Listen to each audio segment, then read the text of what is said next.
comments. This review is for The Touch of Her Voice by Sara Scott. If you want to check out my review, I have just posted that. So if you're on YouTube, there's a link in the description below, and if you're on my blog, then there's a link in the post. And this is the video review. So, The Touch of Her Voice by Sara Scott. What an emotional journey this was. It was very, very emotional. Jency and Sophie's relationship started with a look across a room, and from there, life just happened. However, Jency has this secret. She fears what will happen now that Sophie has found out, and testing their relationship wasn't really part of the plan. But she has no choice, so Jency has to hope that their connection is strong enough to overcome the bumps this is going to cause in the road.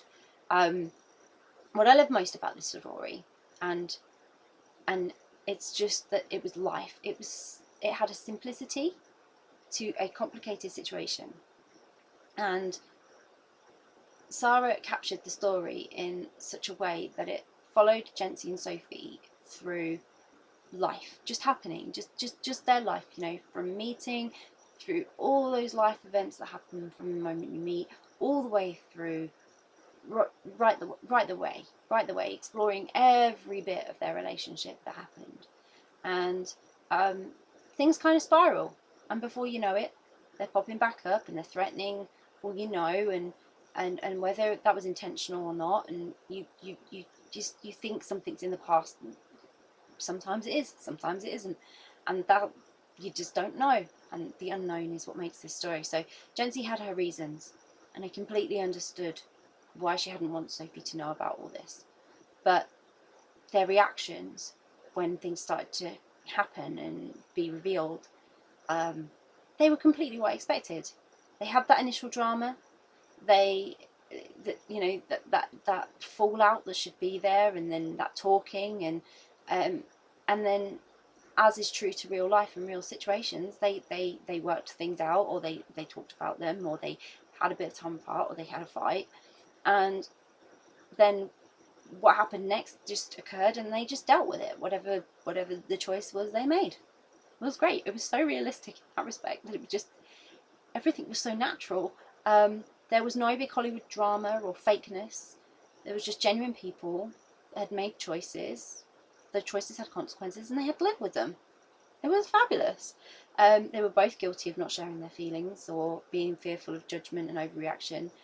All things we all do all the time, and it was just so natural. That's all I can say about it. It was so natural. It was lovely. Everything just happened, and there was that beauty of observing Jency and Sophie's relationship start, bloom and thrive as they have that great sort of like honeymoon period, wilt a little bit, build back up, you know, and then hit all those bumps and whatever else was going to happen throughout life. It was just truly wonderful and so beautiful, both in sentiment and the way that Sara portrayed them in the story. It was so lovely. It was very emotional, but a wonderful journey all the same, with two very lovely women who were just loving, living and surviving like we all do. And it brought a tear to my eye on many, many occasions, but it left me smiling. I really loved this story. It was lovely. So I really hope that you will enjoy it as well. I'll pop a link in the description so you can go and grab a copy of The Touch of Her Voice by Sara Scott, which I really hope you will. If you've read The Touch of Her Voice, would love to know what you thought of it, so please do share and let us know what you thought of the story. If you haven't read it yet, but you're planning to read it, it's on your read list, or you're now super intrigued and thinking, yes, I really want to read that, then again, please do let us know, because it's always great to find out what you are interested in reading. And if you do read it, I really hope you have that emotional connection with Jency and Sophie, and a lovely time reading their story. Bye!